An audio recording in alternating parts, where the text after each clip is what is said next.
Bom dia, boa tarde, boa noite, bem-vindos a mais um episódio do podcast. A gente teve um pequenino hiato aí, né? Vamos fingir que vocês não notaram isso, mas estamos de volta com o nosso episódio de Páscoa, porque ano passado nós nos divertimos muito conversando sobre o Príncipe do Egito, né? Conversando sobre o filme em si, conversando sobre nossas perspectivas bíblicas e compartilhando um pouquinho dos nossos traumas como crianças que cresceram dentro da igreja. Então foi um episódio que era para ter ido para um caminho, foi para outro, e nos fez querer fazer um papo nessa mesma estrada nesse ano, né, Biel? É isso aí. É sempre legal, às vezes, voltar assim, né? Refletir agora com a mente de agora, o que era. Os ritos, essas coisas todas. E, novamente, igual ao fiz no ano passado, muito bom dia, boa tarde, boa noite para você que está saindo da missa, para você que está comendo a ceia, para você que está celebrando a Páscoa. E eu espero que seja um bom acompanhante aqui, seja lá o que você esteja fazendo esse episódio. Eu acho que pra alguém que tá assistindo a gente durante o domingo de Páscoa, meu Deus, vamos combinar. Tem que ser muito fã, a gente agradece, a gente aceita. Assiste na segunda, galera, pelo amor de Deus, curte o domingo em família aí. Eu tenho duas coisinhas, na verdade, pra dizer. A primeira é de que esse episódio não vai fugir tanto assim do nerd, porque a gente vai ainda assim falar sobre entretenimento, sobre cultura, sobre cinema, sobre série. Principalmente porque nessa semana agora da semana que a gente tá gravando esse episódio, Invencível fez um episódio sobre Satanás e o Inferno, o que foi muito conveniente. E a segunda é que, pra todos os religiosos assistindo, vocês podem ficar tranquilos que a intenção aqui não é a gente fazer nenhum tipo de blasfêmia, nem caçar com religião de ninguém, enfim. É só que eu, o Gabriel, vocês já sabem, já é a terceira temporada da gente contando o nosso passado. A gente cresceu na igreja, então é algo que a gente carrega com a gente, é muito difícil a gente estar conversando sobre absolutamente tudo que a gente assiste, tudo que a gente trabalha aqui no Nerds, e não fazer alusão ao que acompanhou a gente por todas essas 2 décadas da nossa vivência. Para completar esse episódio de hoje, eu trago uma pessoa que também é do meu passado, então mais um pedaço de lore do Thiago desbloqueada, para aqueles ouvintes que já sabem que do meu contexto colegial e religioso, que foi praticamente o mesmo, quero que vocês conheçam alguém que foi muito importante para mim, é muito importante para mim, que a gente já conversou muito sobre isso, e que tem muito para trazer para vocês, que é a Laila. Oi, gente! Eu também devia falar bom dia, boa tarde, boa noite, talvez? É um prazer estar aqui. E eu reconheço, tá? Reconheci essa intro aí. Agradeço muito o convite, estou muito feliz de estar aqui e estou muito animada para essa conversa. Vamos lá. Vambora. Primeiramente, Laila, você está nos Estados Unidos, certo? Correto. Correto. Qual é a diferença dos crentes brasileiros para os crentes americanos? Vixe, isso aí dá papo para um outro podcast, Biel. Se falar. Mas eu vou sim trazer uma perspectiva do que eu vi aqui, de como que tanto os americanos, né, estadunidenses vivem e como também os latinos, porque aqui percebo que eu tô bem mais imersa nessa cultura latina e como que tem essa diferença. É bem interessante. Olha só. Eu imagino que ser uma cultura diferente aqui, o que um pensamento seu que aqui talvez fosse muito conservador, aí é muito mais liberal e vice-versa. Deve ser bem interessante esse... É bem legal, não vou mentir, é bem legal. E eu também peço genuínas desculpas, porque obviamente eu não perdi essa minha ideia aí do português, porém eu tô muito mais acostumada a falar inglês no meu dia a dia, então eu vou lá, muitas ideias talvez vai sair um pouco esquisito e a gente vai refinando. Aqui, isso aqui é normal e é engraçado, porque ninguém mora aí no exterior, mas todo mundo tem esse problema com pensar na palavra em inglês. Bilíngues. O da Laila pelo menos é justificado. É. Enfim.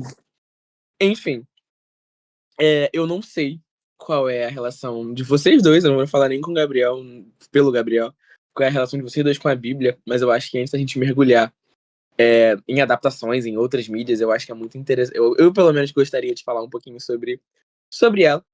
É um livro que eu li algumas vezes, é um livro que eu hoje vejo com um olhar bem diferente, mas eu acho bem importante deixar muito claro que eu ainda acredito em Jesus, em Deus, mas eu hoje olho a Bíblia como um livro histórico. Todos vocês sabem que eu sou estudante de licenciatura em História, então eu olho para esse livro com uma carga e eu estudo. Não sei se eu já falei isso no podcast, mas eu caí para estudar história porque eu gostava muito de estudar línguas e eu acabei aprendendo que estudar línguas é você estudar culturas, estudar povos. Então eu acabei caindo em história por causa disso.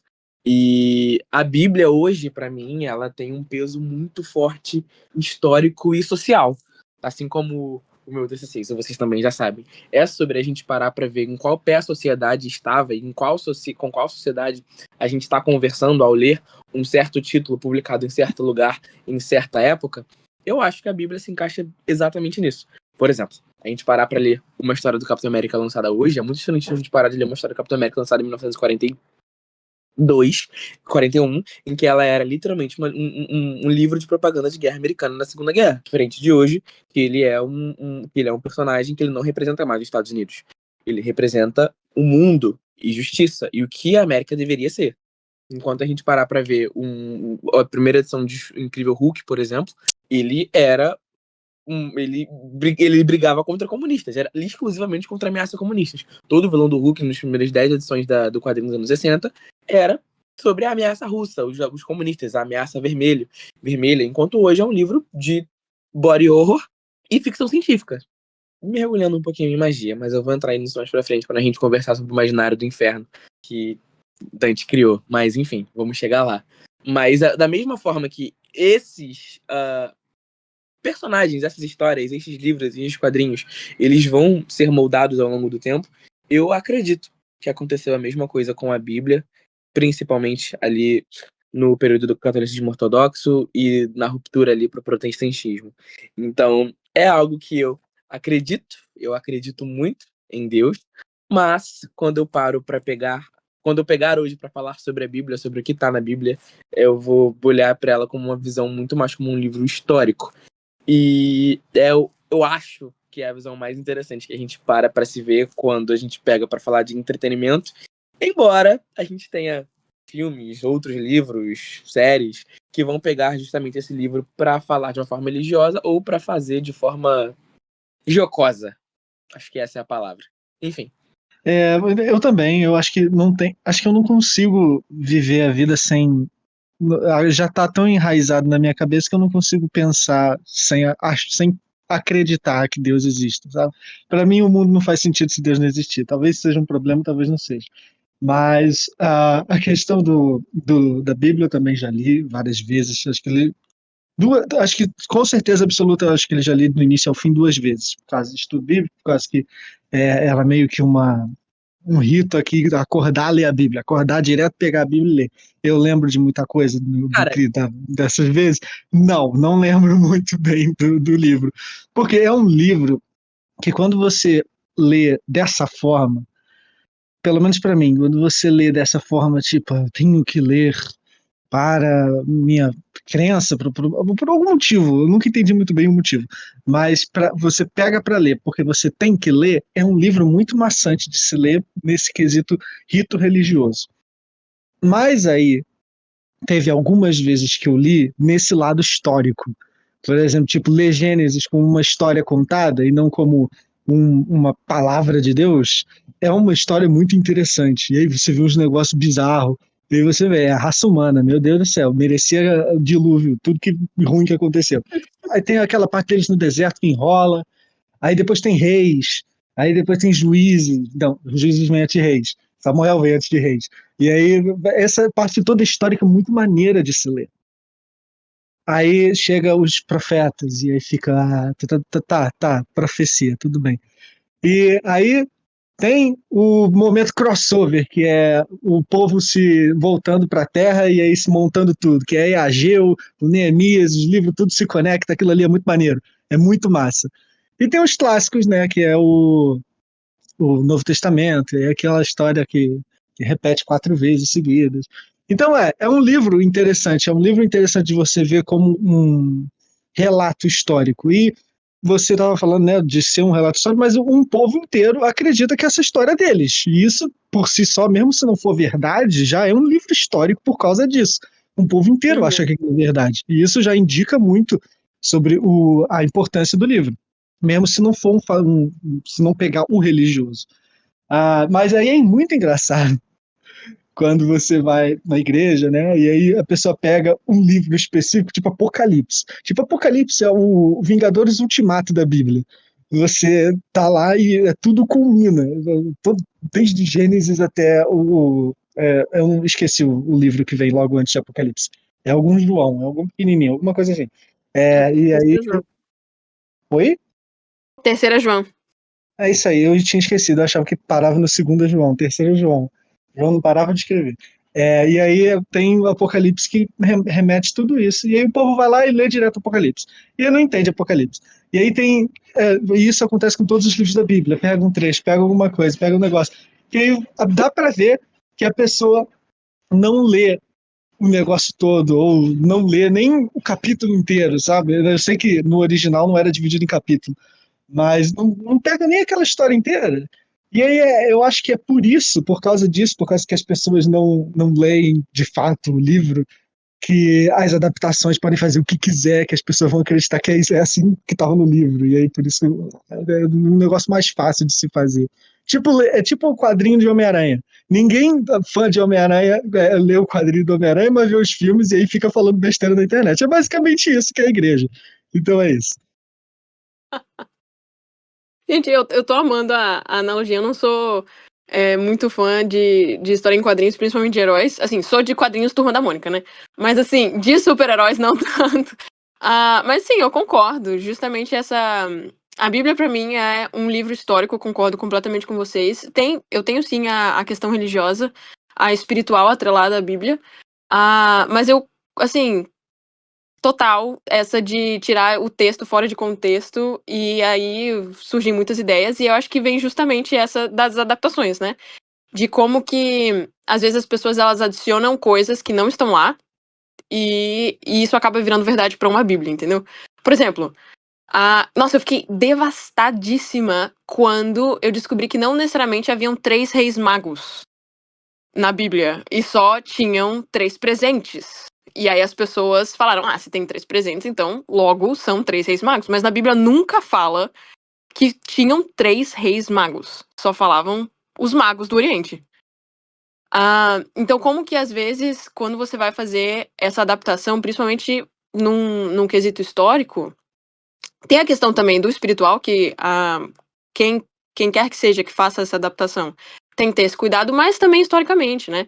Se você tem esse peso tão gigante, assim, num livro tão histórico, tão relevante na sociedade moderna, você tem que ter esse cuidado também, né? E como que você pode mudar a mente, ou moldar a mente também das pessoas por esses detalhes pequenos, assim, sabe? Tem uma história engraçada. A novela da Record. A novela da Record de Davi, eles fizeram Davi encontrar Batseba antes mesmo dele ser rei, sabe? Quando ele era pastorzinho, eles se Aham. encontraram. E aí, meditação matinal do desbravador. Foi o Candango ir até lá na frente contar a história. Ele contou a versão da novela, em vez da versão bíblica. Ele tava falando que eles já tinham se conhecido.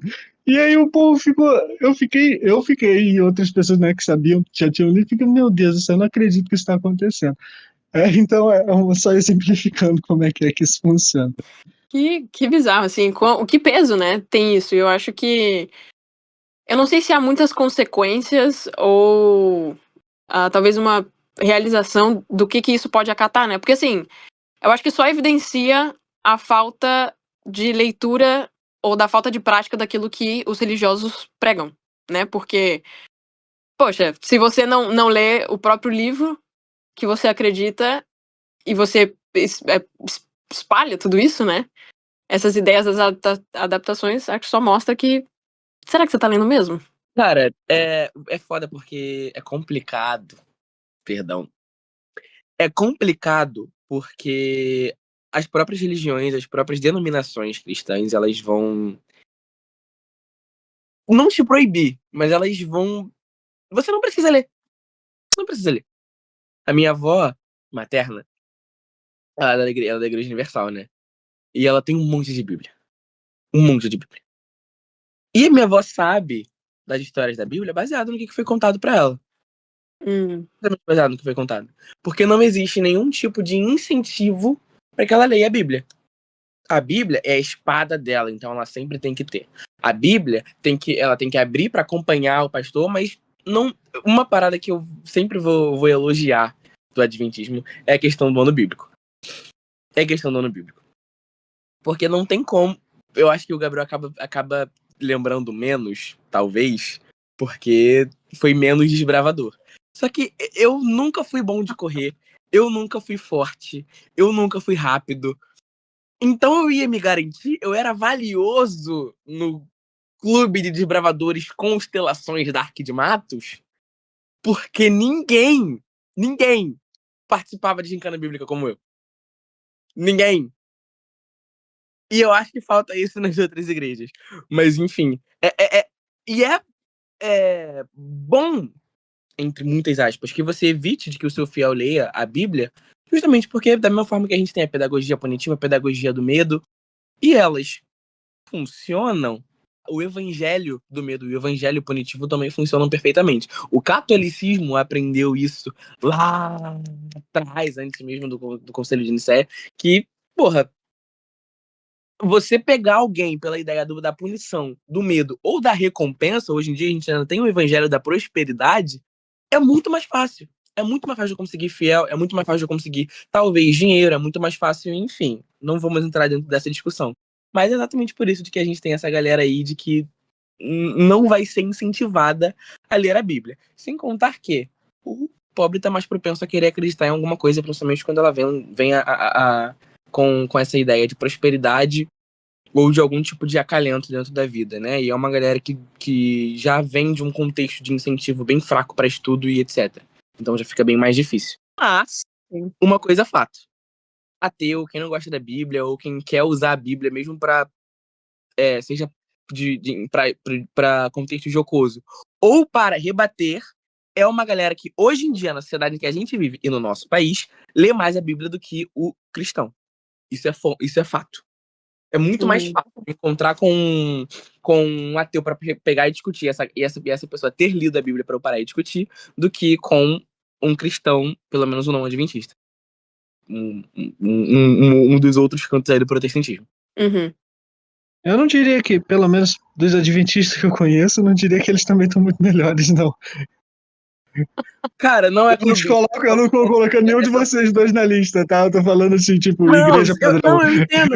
É porque, assim, não é clubismo. É porque de todo o intercâmbio evangélico que eu já fiz, levando em consideração que minha avó materna é obreira da Universal, meus avós paternos são pastores da Batista, eu te daria um ranking dos que leem mais e que leem menos. E o Adventismo tem muitos erros. Eu não diria que a galera lê a Bíblia é um problema deles. Não diria.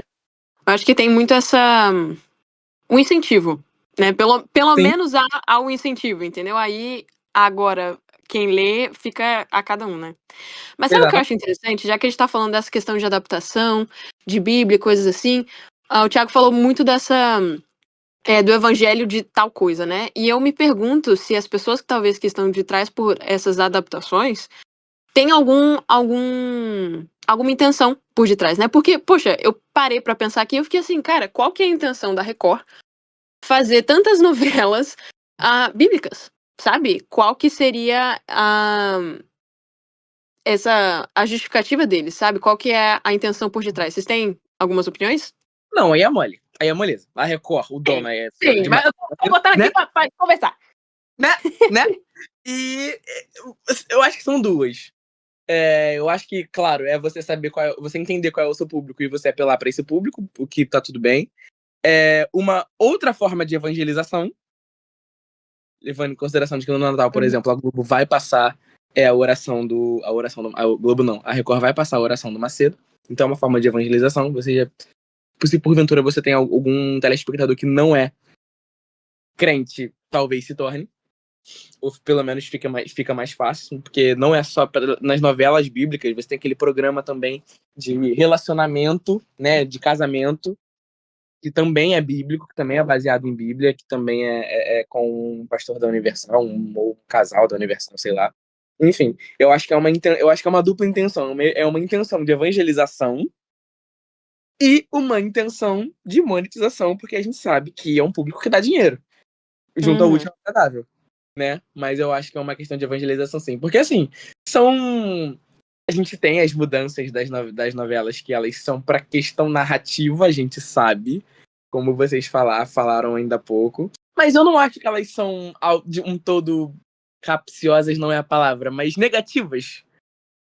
Você vai Assim, história, você vai ver que ela aconteceu de uma forma diferente. Mas, pô, uma novela de 300 capítulos. Fala. não, é TV aberta, né? O negócio da TV aberta é novela. Sim. Então a Record tá contra a Globo. A Globo tem as melhores novelas. O que a Record tem que fazer? Arranjar o público de novela dela, for novela bíblica. Então eu acho Exatamente. que foi um caminho bem simples deles fazerem. O que a gente tem? A gente tem uma base bíblica aqui pra gente extrair, minar, e aí a gente vai fazer novela. A primeira novela da Record, se eu não me engano, foi de Esther. E a gente reviu essa novela outro dia. Porque a gente, sexta-noite, fica um vazio, né? O que a gente vê? A gente vê que eu gosto muito da novela de José, da Record.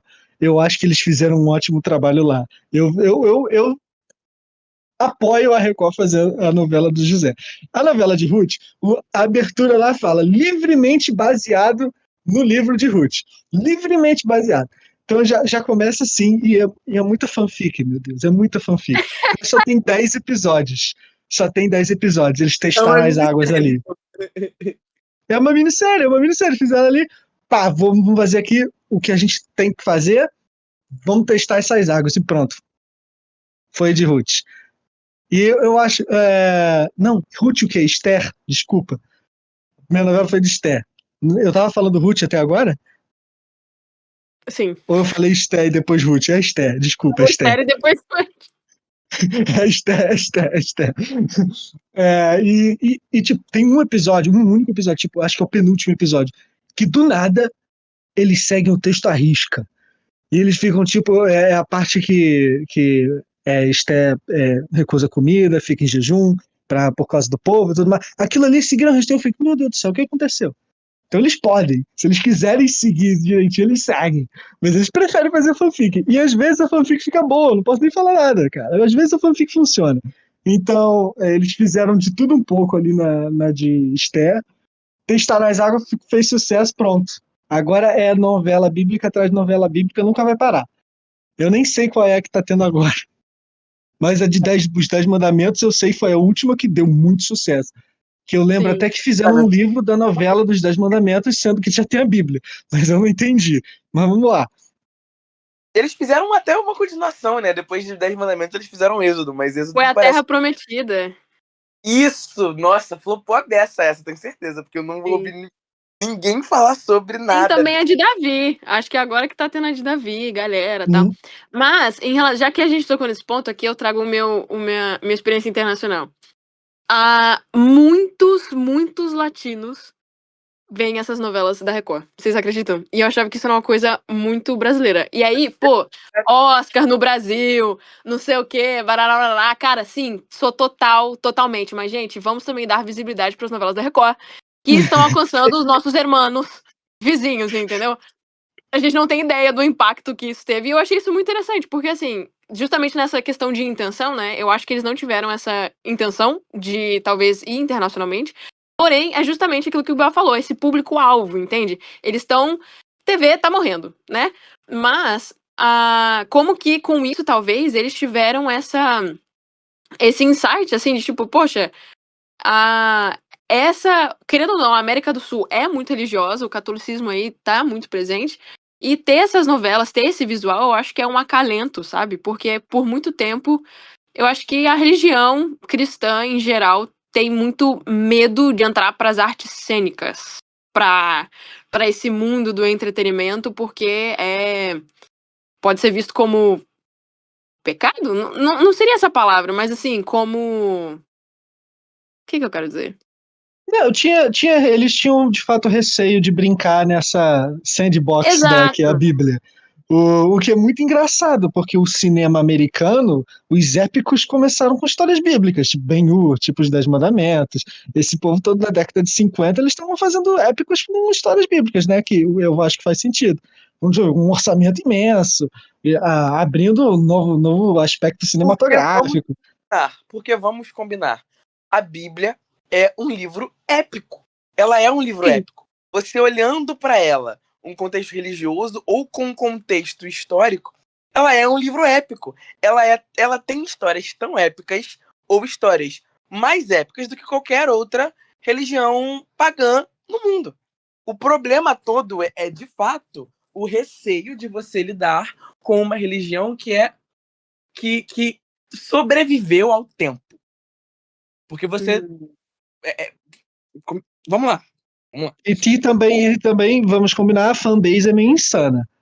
Sim, e é o mesmo motivo de que a gente não vai fazer um filme ou uma sketch falando sobre os muçulmanos, por exemplo. Não é porque a fanbase é insana. É insana, eu concordo. Mas é porque é uma fanbase que tá viva, pô. Eu vou poder.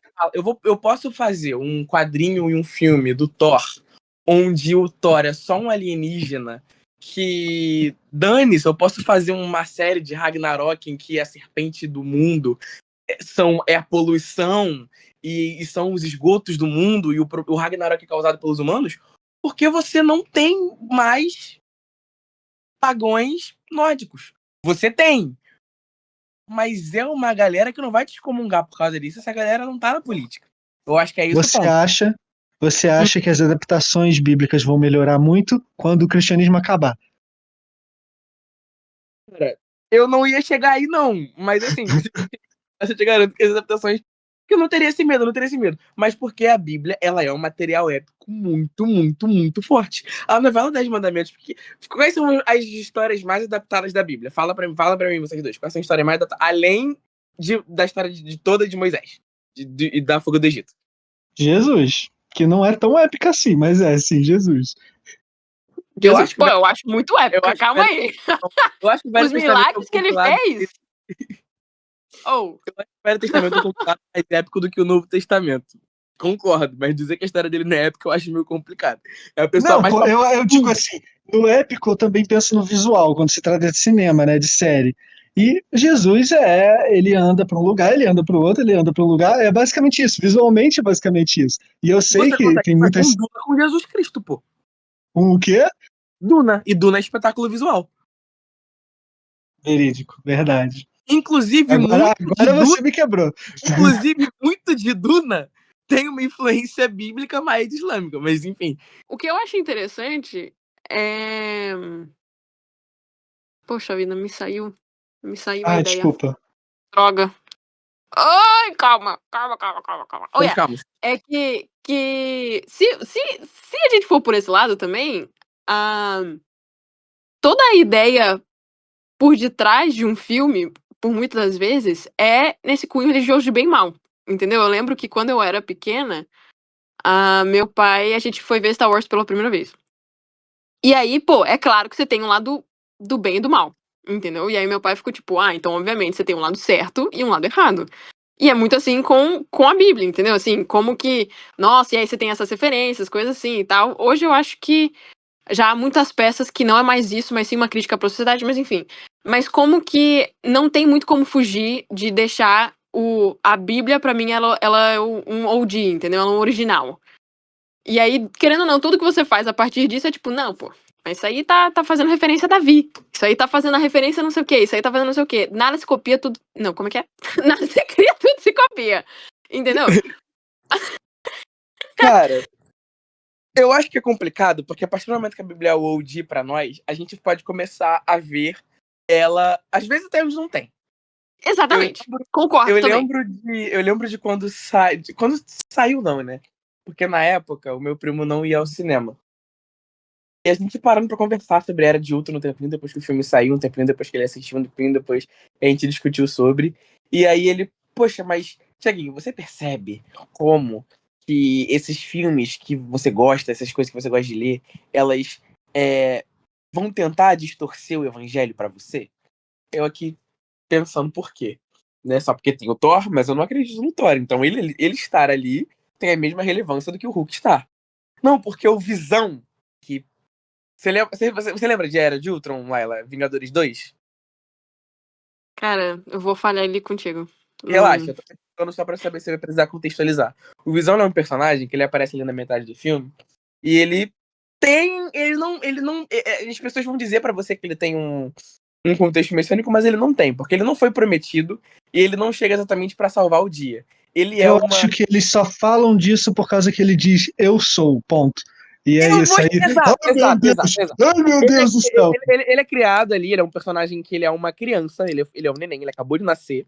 Ele não sabe ainda o que ele é, mas as pessoas em volta dele estão botando rótulos nele. Porque ele foi criado com um pedaço do Jarvis e um pedaço do Ultron, mais um corpo de Vibranium que foi feito pro Ultron. Então as pessoas estão ali colocando rótulos nele. Não, ele é do bem, não, ele é do mal, não, porque ele é o Jarvis, não, porque ele é o Ultron. Ele fala, eu sou. Ele fala só isso. Eu sou. Uhum. E aí rolou uma parada na época em que tava essa parada dele ter falado eu sou, que é bem diferente dele dizer eu sou, são frases diferentes, hoje eu penso isso, mas alugou um triplex na minha mente, pô. Alugou um Uhum. triplex imenso na minha mente. E aí, às vezes, a gente tá tão baseado na Bíblia, enraizado na Bíblia, que a gente acaba vendo ela até onde não tem. Acho que algumas vezes eu e Gabriel acabamos fazendo isso também, não só no Nerd, como aqui no próprio podcast, onde a gente acabou imbuindo referências bíblicas a muita coisa de graça. Mas aí eu trago um outro ponto que eu penso aqui também. Até que ponto. Porque eu concordo com você, Thiago. Tipo, o que eu tava mais querendo dizer é mais essa questão do bem e do mal, entendeu? Quando eu era bem pequena, lá ela de seus 8 anos, eu fiquei tipo, cara, não tem como você sair dessa narrativa, entendeu? Assim, querendo ou não, você tem. Enfim, outro assunto. Mas como que talvez fazer essas referências, ou então fazer a referência sem querer fazer a referência, né? Porque aí você tá vendo a Bíblia em tudo, até que ponto essas adaptações são blasfêmia ou são uma pregação ao evangelho ou são só um fato histórico, entendeu? Ou são só, tipo, eu tô tentando retratar aqui qualquer história, entendeu? Até qual que é essa linha, entendeu? Porque, por exemplo, eu trago aqui, eu nem vi direito aquele filme Noé, né? Que todo mundo ficou tipo, nossa, é um Horrível, insulto horrível. pra comunidade cristã, porque, cara, assim, prometeu um negócio e desrespeitou, assim, sabe? Foi de tão errado que era, foi desrespeitou, entendeu? Como fazer isso? Qual que é essa linha, entendeu? Assim, Eu acho que não, eu acho que como adaptação ele até podia ser uma fantasia sobre, mas no filme tinha que no mínimo ser bom também. Então isso que aí eu falar. Eu tem acho que isso. não tem problema. Depende muito de quem tá vindo. Se tá vindo de um cristão, aí eu posso, logicamente, parar pra olhar com o olho de, pô, vamos ver se isso aqui é uma blasfêmia. Se tá vindo com uma intenção jocosa, eu posso reclamar disso também. Só que você parar pra ver de quem veio, às vezes ela vai vir de fato só como uma adaptação de uma época, era o caso de Noé. O problema todo não é só que, poxa, transformou a Bíblia em uma fantasia. Pô, a gente tem até a produção cristã que faz isso. Tem um desenho que eu não vou lembrar o nome agora, a gente desculpa. Mas é um menino e uma menina, tem um robô, que vão viajando no tempo em história bíblica. Eu sei, é o Superbook. Pô, esse desenho é muito bom! Esse desenho é muito bom! Esse desenho é bom demais! E é uma visão, pô, fica fantasiosa da Bíblia também, sabe? Enfim, tudo bem, acontece. O problema, Laila, é que é ruim. É ruim. São umas interpretações que você fica assim, porque não sei o que, bicho gigante da Bíblia, nananana. Você tinha oportunidade de você botar dinossauro, de você botar gigantes, que a Bíblia fala que tem de verdade, e você tem uns bichos de pedra que não tem nada a ver, entendeu? Noé, bobão, pelo Russell Crowe, pelo amor de Deus, o filme é ruim, mesmo se você não for cristão, e você parar pra ver esse filme, ele é ruim. Ele é o mau gosto dele não é nem por ele ser apenas desrespeitoso. É porque nem na hora de desrespeitar, eles conseguiram ter a pachorra de fazer algo interessante. Como é o caso de, sei lá, agora essa semana saiu o episódio novo de Invencível, que deu um pouquinho o que falar por causa de um momento, de uma fala, né, de um demônio, em que ele fala, não, Satã não é quem você acha que ele é, tem as histórias que os humanos contam, na verdade seu mundo existe por causa dele. Aí a gente tem que pegar duas questões. O contexto, o Robert Hickman é um cara ateu, então ele não acredita. Ele estar fazendo uma história sobre Satã seria a mesma coisa que ele estar fazendo uma história sobre, sei lá, do que o Stan Lee escreveu uma história sobre Thor na Marvel, ou eu e você hoje pararmos para escrever sobre Poseidon. É tão relevante quanto isso. Então ele pega uma criatura que para ele é mitológica e escreveu em cima disso. Uma história bem divertidinha, inclusive. E que você pega o personagem principal e a galera falando, né? Não, porque é o satanismo, estão tentando converter as crianças. Primeiro que Invencível não é para criança acima de 18 anos, não sei porque eles acham que desenho é para criança. E dois, o Mark, ele tá o tempo inteiro contra. Ele literalmente chega um momento, tem um momento que ele vira e fala, eu não vou me curvar pra Satã. É isso, ele tá todo momento assim. Só que é uma história que o contexto é esse. O contexto é um homem ateu que não acredita e pegou uma mitologia, porque quando você não é religioso, pra você essa mitologia, uma mitologia que, como eu já falei lá atrás, é muito épica, e principalmente se a gente pegar toda a parte com todo respeito, toda a parte fanficada pelo catolicismo lá no medievalismo, porque virou bastante viagem. Mas eu acho que é isso. Eu acho que se for pra você pegar como uma história épica, como uma história mitológica, eu acho que o mínimo que você tem que fazer é entregar uma história boa. Você tinha falado, Laila, da questão da intenção, e aí você, às vezes, tem muito negócio de adaptação em que começa do nada a pregar para você. É uma adaptação feita para pregar, ele não está preocupada em fazer uma boa história, e eu digo isso do fundo O do meu novo filme coração. animado do Davi parece ser isso. O filme, o quê? Nova animação do Davi que saiu agora nos cinemas. Cara, sai tanto filme animado bíblico, a cada ano tá saindo um, não faço ideia, não consigo nem acompanhar. Mas tudo. Cara, produção audiovisual adventista sofre muito disso. Eu olho para um negócio assim, um negócio adventista, e eu tô esperando pelo menos algo bom, sabe? E é só pregação em roteiro. E eu me sinto muito mal, mas porque tinha potencial, sabe? Mas então aí você tem The Chosen, que é a série que eu fico tentando convencer o Thiago a assistir há muito tempo, só pra gente conversar a respeito. Você ainda não viu, Thiago? Não, ainda não. Eu acho que tipo, The Chosen tem muita fanfic. E as fanfics eu acho que todas funcionam majoritariamente bem. Então, e não parece que é uma coisa. Ou eles fazem muito bem isso, essa relação tênue entre adaptação do texto bíblico e pregar. Eu acho que tem momentos, sim, que é para você ficar, mas Deus, aleluia, amém, glória. E tem outros que eles estão contando uma história de um Jesus que é uma adaptação, a versão deles de Jesus. Eu acho que essas partes que são só Jesus no Slice of Life é muito mais interessante do que as partes que eles estão citando diretamente do texto bíblico, mas eu acho até que essas partes em que eles estão citando diretamente o texto bíblico é feito de uma forma muito interessante, que não parece que está pregando para mim. E isso para mim é muito. Eu odiei o que eles fizeram na quarta temporada, a questão da Ramá, odiei o que eles fizeram com ela, odiei que eles tentaram arrastar isso para uma explicação do porquê Deus permite. Eu acho que permite atos ruins acontecerem. Eu acho que tipo, esse é o pior lugar em que você podia se meter em uma série que não começou mais muito desse jeito, né? Mas enfim, eu acho que essa é uma boa adaptação nesse sentido, que consegue fazer as duas coisas muito bem. Os crentes podem conseguir usar trechos da série para uma pregação, como eu já vi acontecendo, e você pode só assistir como um slice of life do Jesus e dos discípulos. Sim, sim, sim, sim. Isso traz um ponto que é justamente essa questão, né, que você mencionou da igreja adventista e o audiovisual que ela faz. e de como que às vezes pregar ou não pregar, ou às vezes é só cultura, sabe? E quando o Thiago mencionou do episódio do Invisível, eu lembrei da minha história da minha aula de literatura, que lemos Alto da Barca do Inferno, que é basicamente Satanás ali, né, falando ali com a galerinha. E assim, cara, eu não acredito nessa ideia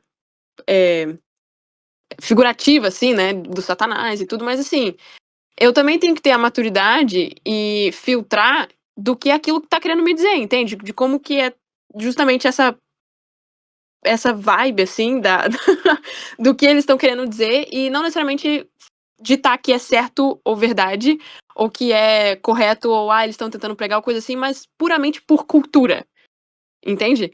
E eu acho que Uhum. muito do que foi feito até agora, pelo menos na minha igreja, né, adventista, é muito com esse intuito de pregar. E eu sinto falta de fazer pela cultura, de fazer um negócio bem feito, entendeu? Assim, e é isso que falta, porque aí justamente fica essa questão de você querer pregar. E cadê a qualidade do conteúdo? Entende? Cadê Cadê? você se importar com fazer mesmo e só com isso? E é isso que me dá assim. Eu fico até com uma dor no coração, porque as religiões elas não entendem que só de você fazer um conteúdo de boa qualidade já é um próprio evangelho, entendeu? Você não precisa Sim, colocar no roteiro, você não precisa pregar no roteiro, você não precisa fazer nada. Cara, teve um filme, pelo menos na Igreja Adventista, eu não sei se eles ainda fazem, mas eles faziam, bem nessa época de Páscoa que a gente tá tendo, sempre um filme, Uhum. um curta de Páscoa. Cara, e teve um que sim. eles fizeram sobre tráfico humano. Gente, que coisa linda. Tipo, nossa, não exigia é, muitos efeitos visuais ou coisa assim, nem coisas uou. Mas assim, gente, o roteiro perfeito, entendeu? Na minha época de 2017, a Laila do sétimo ano, cara, eu achei genial. Talvez agora tenha outra perspectiva. Mas assim, como que só fazer pela cultura é importante. E aí eu digo justamente nessa questão da blasfêmia ou não, de respeitar ou não, acho que cabe muito a. Estamos falando aqui majoritariamente, né, para uma população cristã. De ter também, deixar um pouco de lado esse certo e errado. Tipo, gente, é a cultura. Entende? Vamos. O que ele tá querendo dizer aqui? Entendeu? O Alto da Boca do Inferno, tem gente que não lê porque, nossa, fala do Satanás. Mas calma aí, sabe? Vamos ler. O que isso quer dizer? O que o autor quis interpretar com isso? Entendeu? O Invisível também. Nossa, não vou deixar meu filho ver isso porque tem o Satanás ali. Nossa, aqui fala que o mal é bom. Mas assim, o que tem por detrás? Entendeu? Vamos ver, É, vamos separar essas duas coisas. existem muito poucos príncipes do Egito e muitos Deus não está morto. Uh, Papo. Bom, bom, bom. Bom. Caraca! De verdade. De verdade. E o Príncipe do Egito é bom porque é genuíno. É Exato. esse o ponto. Você pega a história e você retira coisas, as partes ruins dela, por exemplo. Você para ali a história um pouquinho antes de Moisés descer e ver a galera varando bezerro de O ouro. bezerro. Beleza, né?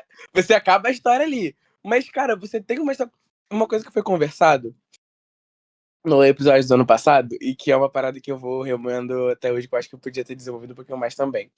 Foi que o Cole tinha falado sobre como os pais dele não gostavam e daquela cena Nossos deuses podem mais. isso, nossos deuses podem mais. Cara, E eu muito acho que boa essa cena. quando se fala de cultura, eu acho que cristãos deviam entender, estudar um pouquinho mais entretenimento, cultura e saber que há um motivo para certas cenas estarem ali. E de que essa cena, que é muito boa, que ela é sensacional, ela tá ali especificamente deixando muito claro de que esses deuses são falsos. Essa cena deixa isso muito claro. Perfeito, E, perfeito. assim, não existe motivo de eu estar assistindo algo, de você estar vendo algo na televisão e você não analisar exatamente aquilo e você entender se aquilo ali é de fato ou não. Mas o que separa Deus não está morto de Príncipe do Egito é que o Príncipe do Egito é completamente genuíno. Você tem um compositor que ele é vencedor de Tony, hoje, agora ele é quase um igote, né? De Tony Oscar pra fazer esse filme. Você tem um roteirista, um roteirista de muito tempo de animação, você tem um time de animação, você tem a DreamWorks colocando uma galera ali pra trabalhar. Era o filme prestígio deles da época, né? Quem era era demitido de Príncipe do Egito que ia pra Shrek. Pois Não é, é quando eu isso? soube disso, eu fiquei arrasada. Então, é. Pois é. E você tem um filme que ele foi feito com vontade. E pra uma galera que não necessariamente era cristã, sabe? Talvez o roteiro original, talvez a ideia original possa ter vindo de alguém cristã, mas vem de um estúdio que não é cristão. E que fez o filme com muito mais sinceridade. Não por evangelho, mas de fazer jus àquela história. De você pegar uma história que, independente de por quem foi escrita, independente, mas pegar uma história que é uma tradição, já é uma tradição que mesmo oral é milenar, e você chegar e fazer jus a ela. Eu acho que, por exemplo, A Paixão de Cristo é muito forte por causa disso também, é um filme genuíno também. É um filme genuíno também. É entender que você está se propondo, mesmo que é pregar, você está se propondo a pregar através do cinema, então que pelo menos você entenda que você precisa fazer um espetáculo. Não, Entende? então, eu sempre volto em Ben-Hur, né? Porque Ben-Hur me impressiona. Ben-Hur, o subtítulo tecnicamente do filme, fala do Ben-Hur lá de antigão. É um conto de Cristo, sendo que Cristo, o filme abre com Cristo e o filme termina com Cristo. Mas a história em si é um cara, um judeu, que ele tem um amigão, um amigão, entre aspas, do Império Romano. Só que aí Roma é o opressor, né, dos judeus daquela época. E você tem esse fato histórico acontecendo, e aí você tem Ben-Hur, que ele é acusado, e aí ele é mandado para as galés, e aí tem essa história de vingança. O filme é uma história de vingança, ele consegue a vingança, e ele fica vazio depois da vingança. Aí ele encontra Jesus algumas 2 vezes, ele ouve o Sermão do Monte. A gente não ouve o Sermão do Monte, ele ouve. As palavras ou a gente conhece, ou são só para ele ouvir. E aí ele fica meio pensando naquilo, e aí tem a mãe, a irmã ficam com lepra, por causa que elas ficaram trancafiadas pelo Império Romano esse tempo todo que ele estava em busca da vingança. Então aí tem toda essa história que não tem nada a ver com Jesus. É só situado na mesma época. É um filme mais histórico a respeito daquele período de tempo do que qualquer outra coisa. Mas os pontos em que você insere Jesus são feitos com essa mesma paixão que você está falando, Tiago, que o Príncipe do Egito tem. E aí isso pontua só acentua o filme. Só melhora assim, a questão da história do filme. Em serviço, eles usam a história de Jesus em serviço dos personagens originais. E isso eu acho genial. Eu gosto também da utilização de toda a estética cristã e católica no Demolidor, por exemplo. Ele é um personagem que ele se veste de demônio, vale deixar muito claro. Mas porque ele dentro do catolicismo, o inferno é necessário, né? E dentro da visão do Matt Murdock, ele está fazendo um trabalho necessário nesse mesmo sentido. Por exemplo, tem uma cena muito forte de um quadrinho que eu não vou lembrar. Lembro sim, Devil's Reign, que é um contexto onde os super-heróis eles foram criminalizados. E aí o rei do crime ele é prefeito em Nova York, igual tá na série agora, e ele envia o agente americano, que é um knock-off do Capitão América, pra poder brigar com esses heróis. E aí ele fala que tá fazendo The God's Work, né? E aí o Demolidor simplesmente vira pra ele e fala: se você tivesse com Deus, ele não teria enviado o demônio pra você. E o Demolidor ele é um personagem que ele é completamente baseado em culpa cristã.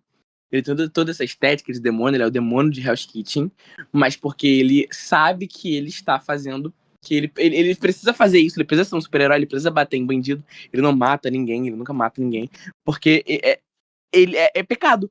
O trabalho dele é pecado. É pecado fazer o trabalho dele, mas ele precisa fazer o trabalho dele, porque só ele pode fazer. Só ele tem os poderes, só ele pode salvar Hell's Kitchen. É o trabalho dele. É bizarro, eu não sei explicar. Nem em questão da série, nem em questão do quadrinho. Eu só sei que é bizarro de gostoso o quanto esse personagem, ele sem a estética católica e a cultura da culpa cristã nele, ele não seria nada. E você tem um outro inverso, que é o noturno, que não é da culpa cristã, é do propósito cristão. Porque ele é um personagem que ele foi demonizado a vida toda porque ele é azul, porque ele tem dente afiado, porque ele tem um rabo. Ele é demonizado a vida toda e ele se encontra, ele cresceu no circo, e ele se encontra na igreja, ele se encontra no amor de Jesus. Ele é o outro inverso. E é até engraçado quando você para pra ver como diferentes roteiristas vão lidar com esses personagens, porque você vai ter a galera que vai fazer uma história super profunda sobre o culpa cristã do Demolidor, uma história super profunda sobre o Noturno encontrando o amor na igreja, em Jesus, né, quando ele é um mutante odiado só por ser diferente, mas é sobre preconceito. E você vai ter um momento em que um roteirista tipo Jonathan Hickman vai virar pro Noturno e simplesmente perguntar pra ele: Kurt, você que depois que eles criam uma nação mutante, Kurt, qual é a sua visão? Você que é o padre dos mutantes, o que você diz? A Bíblia diz que a gente tem que povoar a Terra, multiplicar. Então agora os mutantes precisam só transar. E é muito engraçado porque em quadrinho você tem esses diferentes roteiristas. Então você vai ter diferentes abordagens diferentes. Você vai ter alguém que vai escrever coisa tosca. Eu acho engraçado. Que nem isso. E quem vai escrever algo super profundo. Mas só vai importar de verdade quando for feito com o coração. Que é o caso desses dois personagens. Dois personagens que a estética e a cultura cristã em si sem eles não são nada. Mas só dá certo quando é escrito por alguém, não necessariamente alguém que entende, mas alguém que tá fazendo com o coração, que tá com muita vontade de escrever. De utilizar justamente esses conceitos, né? A gente pode até usar o Superman de exemplo também. Você consegue muito bem fazer uma analogia cristã com o Superman que fique interessante, e você consegue fazer analogias cristãs com o Superman que fica com uma completa merda, como foi o caso do Zack Snyder. Não, o negócio de Superman Jesus, Superman Moisés. Superman Moisés é a forma certa, Superman Jesus é a forma meio estranha de fazer. Mas, enfim. Cara, eu concordo. E Tá, Porque fala, concordo. ele é meu. completamente o oposto de Jesus, né? Enquanto Jesus foi enviado Não, pra o salvar a oposto de Jesus nação. aí é um pouco demais, mas. Cara, eu escrevi um artigo sobre isso, mas assim, vamos lá. Enquanto Jesus foi enviado pra salvar a humanidade, o Clark foi enviado pra humanidade salvar ele. Então eu acho que é um pouquinho blasfemo você comparar Superman a Jesus. Me jogue na cadeia. Você tinha Ah, não, dito tão absurdo que. assim, porque eu fiz um puta monólogo e vocês ficaram muito quietos. Não, você ia falar do inferno de Dante, a questão essa do inferno. A gente já falou do inferno católico, inferno. A gente não falou que inferno não é bíblico, né? Isso é verdade. Isso é Eu ia bem falar verdade. e concordar com o Thiago, de tipo, cara, real, toda a intenção por detrás é o que importa, qual que é essa questão. E eu acho que isso é muito claro no trabalho que você faz, entendeu? Uhum. Isso é até na Bíblia, assim, tudo. O pecado em si, obviamente, é o pecado, um pouco de teologia, né? Mas é sempre a intenção por detrás, né? Então, quando você vê uma adaptação bíblica, uma adaptação religiosa, espiritual, coisa assim, cara, é muito essa questão da intenção de fato, entendeu? E tanto de uma questão religiosa, atrelando essa questão, né, já que a gente quer tocar sobre o assunto do inferno, de que qual que é a intenção por detrás disso, entendeu? E aí, como eu falei, essa questão de diferenciar o que às vezes é eu tô pregando alguma coisa, ou então eu só tô usando isso como uma questão cultural, de ver a intenção por detrás. E às vezes são elementos pra te ajudar a guiar numa ideia, entendeu? Por exemplo, quantos filmes, eu não consigo citar, mas assim, quantos filmes as pessoas já utilizaram símbolos de Satanás pra demonstrar que aquela pessoa é má, que aquela pessoa é ruim, que Uhum. a coisa ruim tá com ela, entendeu? Não necessariamente tá dizendo, nossa, essa pessoa é o Satanás. Mas assim, cara, às vezes é uma posição que põe o personagem que o personagem tá com chifre. Às vezes é uma posição que a tela tá vermelha. Sabe? É toda uma ideia de usar esses símbolos. E como a gente também, né? Às vezes com mitologia grego-romana faz, né? Então, eu concordo total com o Thiago nessa questão de a intencionalidade tem que ser sincero. E tem que também levar em consideração a intenção do próprio livro, né? Que são vários livros dentro da Bíblia. E que nem todos têm a intenção de ser palavra de Deus, de ser. Tipo, se você for levar em em consideração juízes como palavra de Deus, então tudo aquilo ali, tecnicamente, é aceito. Mas tem muita coisa estranha dentro de juízes. E você não deveria fazer dentro de juízes. Não repita, não façam isso em casa, crianças. Ou então até a gente tava. Eu faço parte de um pequeno grupo, que é um estudo que basicamente a gente tá ali pra ver a Bíblia e ver traumas geracionais do livro de Gênesis. É muito bom. Enfim, recomendo. E aí, Como se a gente o pudesse nosso capelão. participar. Recomendo vocês fazerem isso, né? Mas como ele fala muitas vezes as cartas de Paulo, né? Como que às vezes elas são muito tiradas de contexto. Porque, é a palavra de Deus, ok, mas é novamente entender o contexto. Às vezes a gente pega alguma coisa que às vezes Paulo estava escrevendo, que era só tipo, cara, eu gosto muito, e ele sempre usa esse exemplo, sempre usa esse exemplo. Eu gosto muito dessa creatina. E aí ele tá, tipo, escrevendo uma carta pra uma igreja, pra um amigo dele, pra alguma coisa assim, e fala, tipo, cara, mano, recomendo muito essa creatina é muito boa. E aí as pessoas leem isso e fica tipo, mano, é só essa creatina que a gente pode comer. Ou tomar. Enfim, não sei como é que é. Tomar, né? E aí, como que às vezes isso sai de contexto, entendeu? Como é que é creatina em inglês? Vixe, É calma aí. um pequeno grupo em português. I think it's creatine. Creatine. É uma coisa assim. Ah, tá. Então é basicamente a mesma coisa. É creatine. Acho que é assim. Morreu? Gente, Morreram? não morreu. Eu só tava sentindo que eu tava falando demais. Não, fale. Não, gente, se quiser, eu posso falar mais aqui, ó. Por exemplo, trazendo um pouco dessa adaptação, né? Eu vi aqui musicais. A gente não vê muitos musicais de. Ai, como pode dizer? Musicais cristãos, né? E aqui nos Estados Unidos tem o chamado Sight and Sound. Cara, é literalmente nível Broadway de questões cristãs, de histórias cristãs, assim, sensacional. Eu tive a oportunidade de ver dois, vi a história de Jesus e de Davi. E como que obviamente, tem essa liberdade, né, de fanfic, mas também tem muitas questões. E não tem esse discurso de pregação. E aí, com isso, eu trago a pauta de. Pauta não, o tópico de conversa. De como que há algumas igrejas que investem no audiovisual e há outras que não. Entendeu? E como que. Assim, eu digo, por que vocês acham que a igreja, instituto religioso, não investe em audiovisual? Boa pergunta. Acho que é porque geralmente sai ruim. Mas aí é Não, só mas por falta de investimento. Sai ruim por causa de falta de exatamente. Por que é ruim? Por que vocês acham que instituições religiosas não investem? Porque, por exemplo, The Chosen não é financiado por nenhuma religião. É puramente por doação. O que eu acho bizarro. Mas, assim, sabe, por que vocês acreditam que, assim, não se é tão incentivado? O que eu digo com Eu, isso? Tem um exemplo que eu tenho, né? Por exemplo, é o musical Cristo à Luz, que o incrível músico Jader Santos fez. E na época foi um sucesso. E a TV brasileira entrou em contato para isso ser exposto. E a igreja, como uma instituição, decidiu não expor. Por talvez um medo. Mas assim, eu quero muito saber a opinião de vocês, essa visão. Não digo só da igreja adventista, mas como em geral, porque a gente não vê tanto, talvez, conteúdo da Batista, ou Pentecostal, ou alguma coisa assim. eu acho Por que é que não há esse questão de interesse? não. Eu acho que é questão de não misturar. Só dá pra falar da Igreja Adventista e da Universal, porque os dois que vão ter dinheiro pra isso. A Igreja Batista, ela é muito. O nome Igreja Batista, ele não é igual à Igreja Adventista e Igreja Universal, em que você precisa estar lá da associação. Pô, você. Hoje, Laila, você quer abrir uma Igreja Batista hoje, você consegue abrir. Você vai abrir agora uma Igreja Batista. Agora. Nada vai te impedir disso.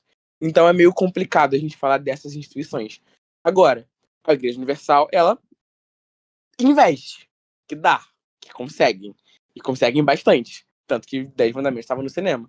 Eu acho que pelo menos na Igreja Adventista, eu sei que não era pra gente clubar aqui, mas tem que fazer, não tem jeito. É o que a gente consegue fazer lá. É o que eu pelo menos. Eu acho que é questão de não querer se misturar. Porque dá pra fazer esse investimento. Dá. A gente já viu fazendo quando quer. Mas de não querer se misturar. Pô, como é que fala? Penalizado não, inimizado não, mas foi malignizado, sei lá. Endemonizado. Foi endemonizado por muito tempo ir ao cinema, pô. Se não é ainda até hoje. Posso testar. Entendeu? Ir ao cinema. Meu Deus, que horror! O Thiago viu Vingadores na estreia numa quinta-feira de noite. Se fosse sexta-noite, eu até entenderia o problema. Então, por que eu vou investir pro cinema uma parada que eu estou... Não dá pra ser incoerente também. Se começarem a botar coisa no cinema agora... Não, tô brincando. É a mesma coisa com teatro. Teatro também foi completamente... É o âmbito da atuação. Eu sempre ouvi que era questão de... era coisa de baderna, de bagunça, de orgia. Você vai investir nisso pra quê? Entendeu? Mas o engraçado é que o Unesp tem faculdade de audiovisual. Então, pra onde esse povo tá indo? Pra TV Novo Tempo? Sim, eu acho que é esse o ponto. Que eu acho muito interessante porque é tudo uma questão cultural. Né? Porque antes tinha muito essa questão dos medos, né, de se misturar e tudo, porém houve essa como posso dizer? Essa ideia de fazer um canal de TV, entende? E isso tá lá. Acho que a Igreja Universal também tem, né? Eu acho que é só uma questão de cultura e tempo até que as pessoas entendam a importância disso, entendeu? De fazer um produto de boa qualidade. A TV tá em casa, né? Aí, canal de TV eu vejo o que não teria tanto problema, porque as pessoas assistem TV. Eu acho que alguém que não assiste TV só se fosse lá do início da TV, né? Que o diabo vai entrar na sua casa. Mas então no cinema tem toda aquela psicologia do cinema. E eu ouvi muita ladainha já do que acontece na sua mente quando você vai para o cinema. É a oficina do diabo e tudo mais. Então, mas aí vocês estão falando da intenção. E eu acho que quando se trata de intenção, você vai acabar fazendo um negócio mais para pregar, ao invés de fazer algo com sentimento, sabe? Quando você tem algo assim, tipo uma fabricação, tipo novela. Na novela da Record, eles conseguiram um meio termo de fazer fanfic, vamos fazer uma fanfic da história aqui para conseguir 300 episódios desse livro relativamente pequeno, desse trecho ainda, né? Não é nem o livro inteiro. Que eles conseguiram mais ou menos, assim, eles conseguem. Tem a fanfic, a parte da fanfic e tem a parte do negócio. E às vezes aí eles ainda conseguem meter uma pregação ali no meio. Mas quando se trata da Igreja Adventista, o único filme que eu me lembre é A Última Batalha, que foi feito também assim.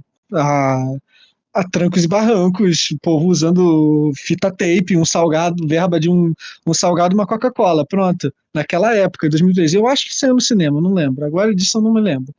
E depois nunca teve um avanço assim da própria igreja. A Novo Tempo pegou para distribuir, mas a própria Novo Tempo não quer fazer esse tipo de coisa, mas eu acho porque ela fica mais no...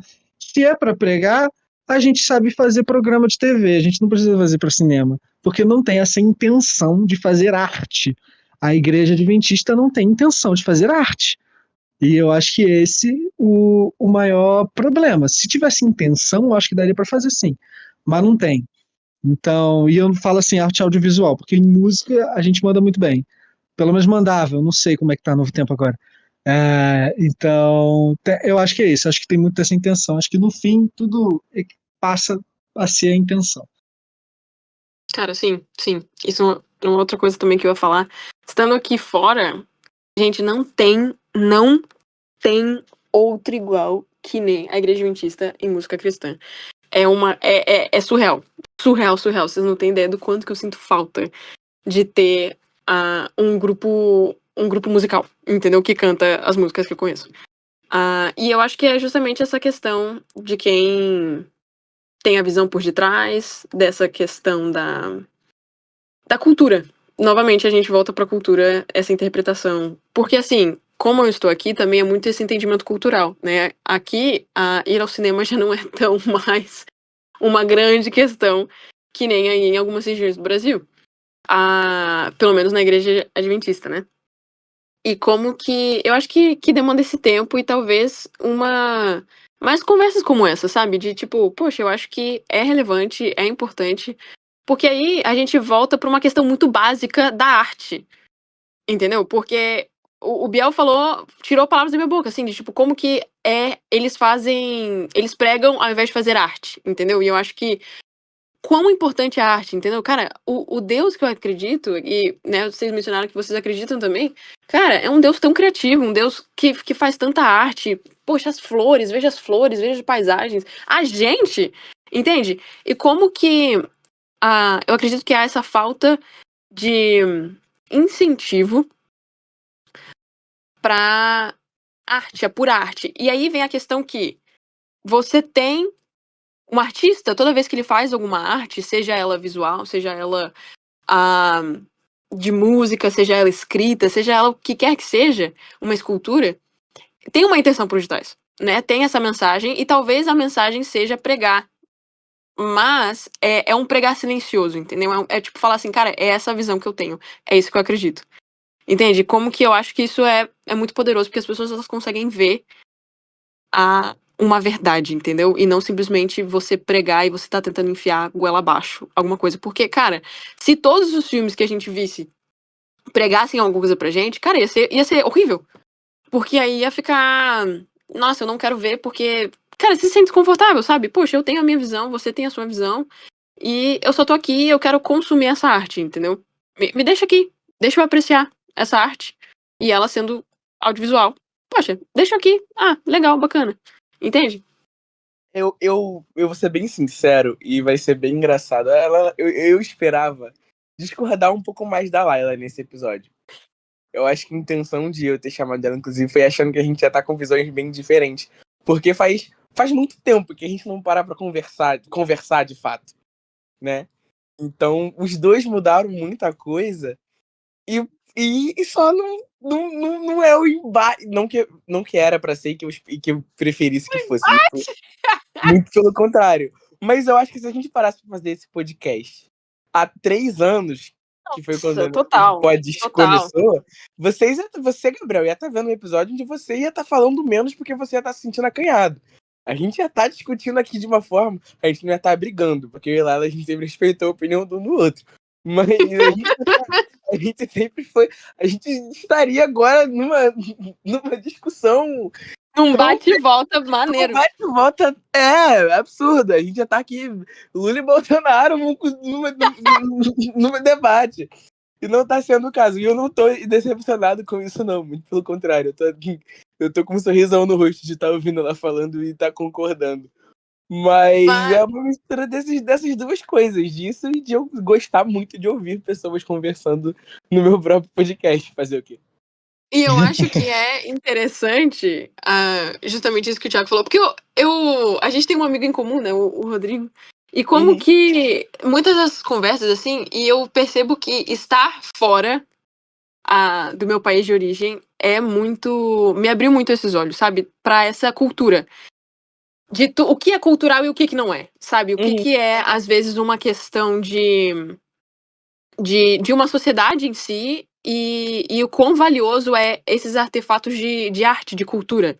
Ao mesmo tempo que eu consegui diferenciar, eu consegui identificar mais o que em mim é cultura, entendeu? Nossa, que frase! Uau! Eu acho que é claro que o que você falou é o motivo maior. Eu acho, né, logicamente. Você tá completamente imerso em uma outra cultura, então o baque é muito maior. Mas eu acho que é o fato de que você, logicamente, viveu numa bolha, né? Numa bolha muito. Você estava envolto numa bolha muito mais do que eu e o Rodrigo sempre estivemos, Sim, sim, né? com certeza. Então acabou sendo um ritmo diferente. Eu e ele conversamos muito sobre isso também. Não só em relação a você, mas todas as nossas amizades, porque a bolha que você vive, diversas das nossas amizades vivia também, né? Eu? Então a gente. Também. Então a gente ter meio que. No meu caso, foi de fato afastamento mesmo, né? E do Rodrigo foi um contexto bem diferente. todo o resto foram contextos bem diferentes, graças a Deus, que a gente tem diversas vivências diferentes para compartilhar. Só que eu e o Rodrigo, a gente ter começado a ter uma visão diferente ali, lá atrás, há 5, 6 anos, é engraçado que a gente para conversar com vocês e a gente ficar tipo, pô, muito legal. Que não foi. Muito legal que não foi a gente que reduziu essa visão e que chegou aí naturalmente. Mas é muito maneiro parar pra conversar e ver como é que você chegou nessas conclusões, ou nas próprias conclusões, mesmo que sejam conclusões diferentes, com trajetórias completamente diferentes, que não precisa passar exatamente pelas mesmas coisas. Mas é bem legal, é bem interessante. E eu acho que novamente, essa questão da mídia, da cultura, de como que isso reflete muito, eu acho que em contextos religiosos há muito esse medo, talvez, de conversar, entendeu? Da gente conversar, ter esse lugar comum pra gente conversar sem ter um medo do julgamento, sem ter um medo de tipo, putz, é isso aqui que vai acontecer. E você questionar alguma coisa é algo ruim, entendeu? Porque isso foi muitas vezes o que foi.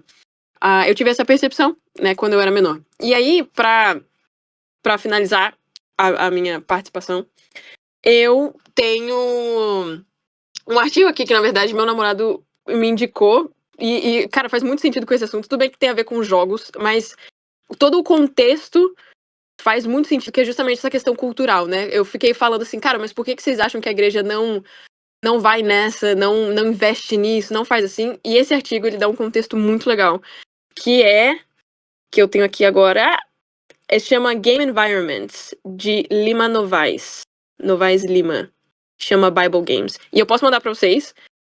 É muito interessante, tá em inglês.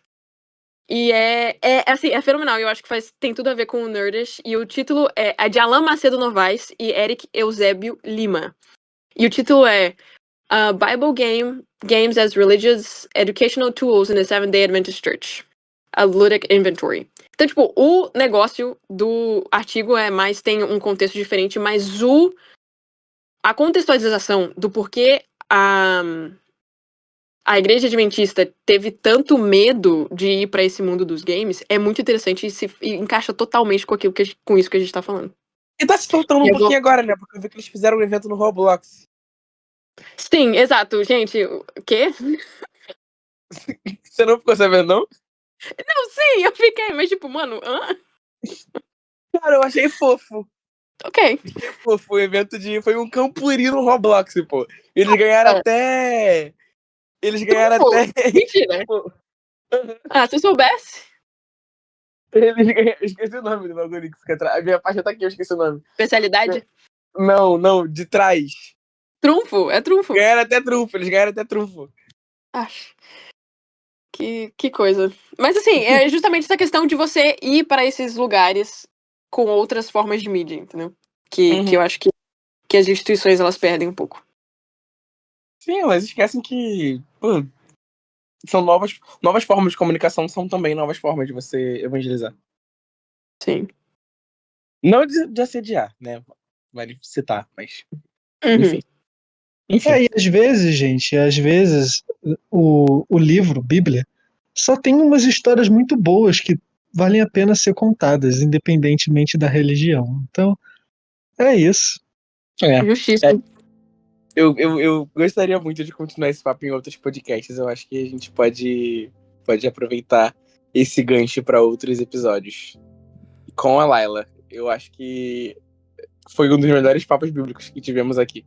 Uau! Muito feliz de participar, hein? Tô aqui. Só chamar. Enfim. Obrigado a você que ficou até aqui do episódio. Eu acho que não tem como a gente chegar exatamente a um veredito. Eu acho que eu gostaria que vocês, na verdade, nos falassem sobre qual é a visão de vocês sobre a utilização de histórias bíblicas, contextos bíblicos, Bíblia como artefato cultural, Bíblia como artefato histórico e Bíblia como artefato religioso dentro do entretenimento. A gente falou aqui um pouquinho sobre filme, a gente falou aqui um pouquinho sobre série, de musical, de jogo, eu falei até de quadrinho. Eu acho que dá pra gente conversar bastante sobre isso em outras oportunidades também, talvez com outros convidados, mas eu acho que seria bem interessante saber o que o nosso público acha um pouco sobre isso. A gente tá em todas as redes sociais, então você querendo falar no nosso Instagram, nos comentários do que a gente postou lá, você querendo falar lá no X, você querendo falar nos comentários aí do Spotify e do YouTube, por favor, vamos continuar essa discussão, porque eu tenho certeza que a gente conseguiria ter mais pano pra manga para outros episódios. Bia, obrigado por tudo. Sempre vou te agradecer todo final de todo episódio. Mas, Laila, muito obrigado pelo convite. Muito obrigado por participar desse episódio. Foi um pouquinho até mais longo do que a gente acabou planejando. A gente sabe que você tá em outro fuso. E é domingo. Amanhã todos nós trabalhamos. Então, muito obrigado por aceitar o convite. Que desde o primeiro momento que eu vim com a ideia, eu já estava muito aberta. E eu sou muito grato a você e pela sua amizade. Que fofo. Também sou grato aqui por essa oportunidade de estar aqui com vocês. E por esse podcast. Eu acho que é uma ideia muito legal. Eu acho muito bacana. E tamo aí pra... Seguimos. Muito obrigado a você que assistiu até aqui. Se você não vai ficar com medo, fique aí com outros episódios. Assiste o nosso episódio sobre o Príncipe do Egito. Vale muito a pena também. É um filmaço e é um episódio muito bom. E é isso. Se você parar pra procurar direitinho, a gente acaba conversando sobre Bíblia e Jesus em diversos episódios, tipo Avatar, em Arcane, a gente acabou conversando sobre isso também. Eu não duvido que Colin Hill tenha falado no episódio sobre Vampiro? Não duvido, não. Eles falaram sim no episódio sobre entrevista com o vampiro. Que eles falaram sobre a estética católica e culpa cristã. Então, tem muito episódio aí se você quiser continuar assistindo sobre esses assuntos. Então, um beijo e até o próximo episódio.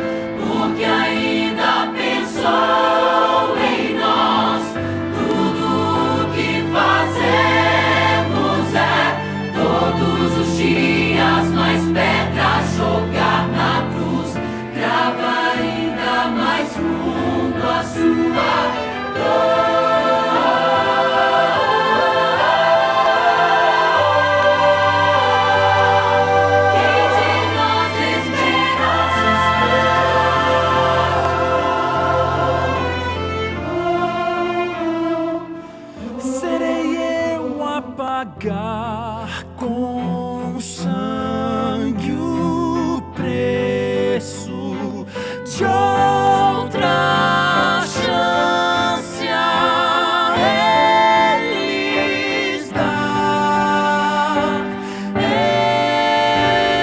Eu sou o Cordeiro de Deus, minha morte é o preço da vida, e hoje eu me